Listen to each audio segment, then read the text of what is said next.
حالة اغتصاب بسبب حفلة الشامي. قالت لأما أنا طالعة أحضر مع بنات رفقاتي الحفلة، وطلعت حضرت مع شاب وبعد الحفلة سلب منها عذريتها. حالة طلاق بسبب حفلة الشامي.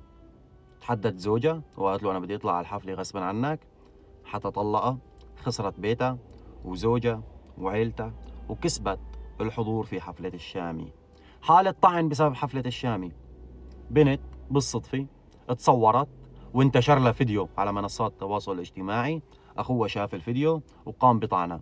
وطبيعي أنت رايح على حفلة ممكن أو أكيد رح تتصور وتنتشر، إن كان بطريقة مباشرة وإن كان بطريقة غير مباشرة. يعني ما تطلع على حفلة تتوقع أنه والله ما يصوروك، رح تتصور.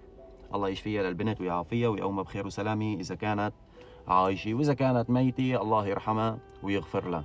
لكن النقطة المهمة والأهم إنه كل شخص حضر الحفلة هذا الشخص ساهم بدعم النظام، لأنه أنت المصاري النظام مين؟ اللي عم يقتل السوريين وبيجرم فيهم على مدار سنين طويلة. هاي المصاري كلها بتروح على البنوك السورية، وبتعرف هاي المصاري لما تروح على البنوك السورية بتدعم اقتصاد البلد، بنفس الوقت بتدعم البلد والقائد الخالد. ولا تقولوا لي انه الشامي مو شبيح، لانه الشامي مبصم له بالعشرة انه هو شبيح. لكن بعيدا عن هاي المواضيع كلياتها، الى بعض الشباب يلي عم يطلعوا والله هي الناس مكبوتة، والله هي الناس طلعت تغير جو، والله هي الناس طلعت تشوف حياتها، اتركوا الناس تنفس. الناس حضرت حفلة أصالة ما حدا طلع حكى عليهم. الناس حضرت مثلا حفلة فلان الفلاني ما حدا طلع حكى عليهم. تعرف ليش؟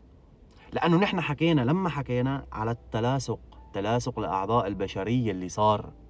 إذا أنت بترضى على أختك إنه تتواجد بهيك مكان وبنص المعركة المعميكية اللي كانت العالم فيه متلاصقة وما في فرق بيناتهم أو مسافة بيناتهم ذرة، لازقين في بعضهم من كتر الزحمة، فهذا موضوع تاني بإمكانك أنك أنت تطلع وتحكي فيه. 80% من البنات اللي كانوا حاضرات والشباب اللي كانوا حاضرين كانوا بقلب المعميكي ولازقين في بعضهم لزق، و20% من البنات والشباب اللي كانوا حاضرين كانوا موجودين فوق على المدرجات. لا تقولوا لي ما صار في تحرش، لأنه صار في تحرش غصبا عنك، صار في تحرش. رايحين شباب ولادين حرام، طبعا مو الكل، البعض منهم، بس لحتى يتحرشوا وبس لحتى يتدحوشوا بالنسوان ويلحمسوا عليهم، خلينا هيك نحكيها. وأبسط الإيمان وأضعف الإيمان حتى يشمشموا روايحهم. عم بعطيك إياها من الأخير لأنه ما ضل في شيء غريب وما ضل في شيء مخبى. إذا أنت بترضى على أختك إنه تتواجد بمكان لزق في شاب، يشم ريحته، يلمس إيده، هو ابن حرام. ها شيلك من كل شيء، هو هذا الشاب اللي تواجد جنبه ابن حرام. مد إيده على أجرة، على إيده، على مكان ما،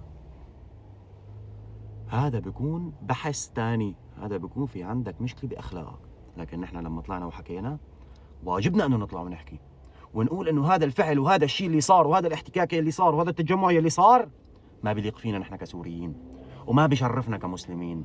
نحن عنا نخوة، عنا شرف، شرفنا غالي علينا، عنا أخلاق، عنا دين ولا يمكن انه نتخلى عنه.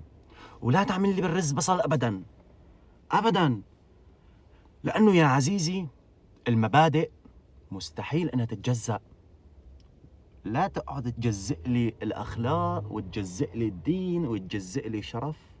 قولا واحدا، نقطة، انتهى.